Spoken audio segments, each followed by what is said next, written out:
Israel's most educated citizens and those with the most crucial skills are moving abroad. This phenomena is known as a brain drain. It means the immigration of highly trained or qualified people from a particular place. For Israel, this means it will be too late if this brain drain continues.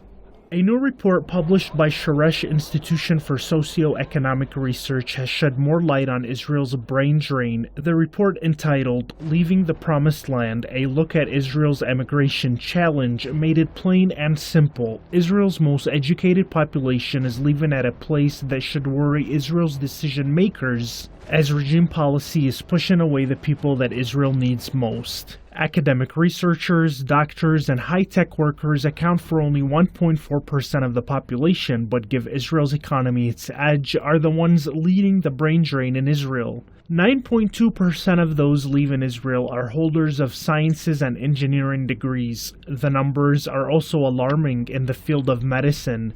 The number of Israelis earning their medical degrees abroad went from 37% of the total number of Israelis receiving their medical degrees in Israel back in 2008 to 52% in 2017. So these groups fight amongst themselves, but within the Lubavitchers and the Hasidim, they have a strict policy of putting the Talmud before everything else. And so a lot of Jews aren't interested in the Talmud. Many Jews aren't even aware of the Talmud, yet they resent being dictated to by these rabbis, these very Orthodox rabbis. So there's always strife within the Jewish community created by these very Orthodox rabbis. And I can see an Israeli citizen who doesn't like to be pandered to by these rabbis to pick up and leave and find another country.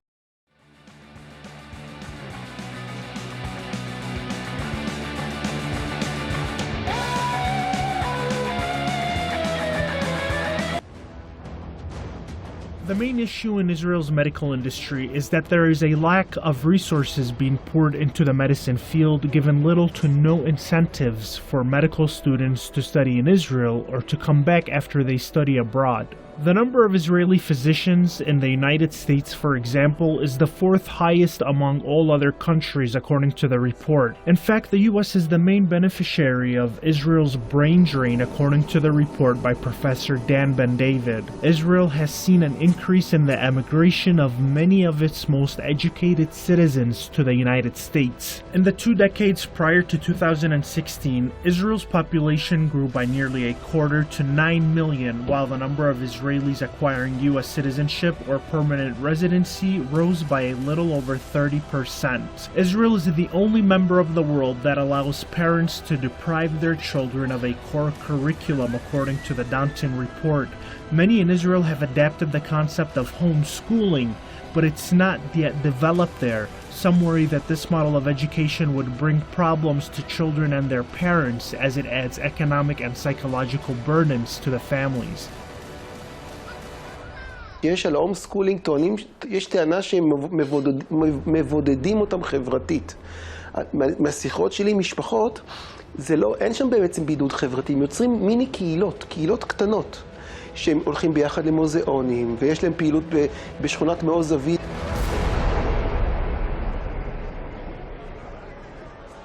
In recent years, Israel's startup ecosystem attracted many investors. Artificial intelligence, biomedical research, and cybersecurity firms are among the industries with the most funding poured into since 2014.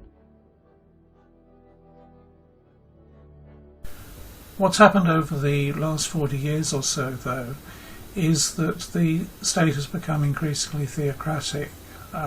It's the way in which the politics work. The parliament has depended very much on small blocking groups of ultra-Orthodox Jewish parties who represent interests which are much narrower, and they're focused on groups who receive benefits from the state but contribute relatively little to it. The ultra-Orthodox think that the primary duty of of Jewish people is to study the Bible, the Old Testament, the Torah.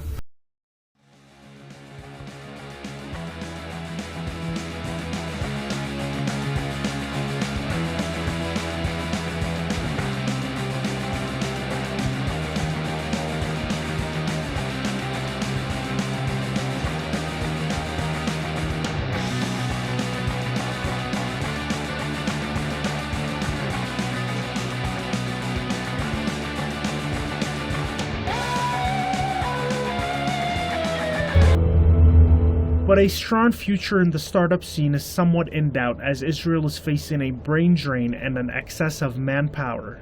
The lack of data available for researchers has also made headlines recently in Israel. Almost all of Israel's 9 million citizens belong to 4 health maintenance organizations, or HMOs, who keep members' records digitally, thus comprising a huge medical database. This information, however, is not shared with universities and other research institutions. The main problems is that many times these records are not available for researchers. Now, with the advancement of big data analysis, having computerized medical records with millions of people that are being insured by the National Health Insurance System can be used by researchers to develop tools for understanding risk for different diseases, developing models for medical treatment in a way that is not comparable to any country in the world.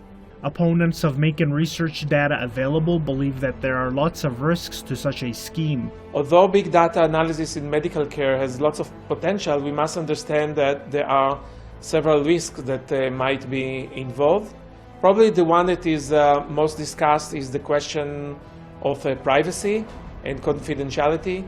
Just we can understand that if a person can be analyzed according to different models as suffering from a risk, this thing can be leaked, and then you have the potential for maybe people not being insured by different companies.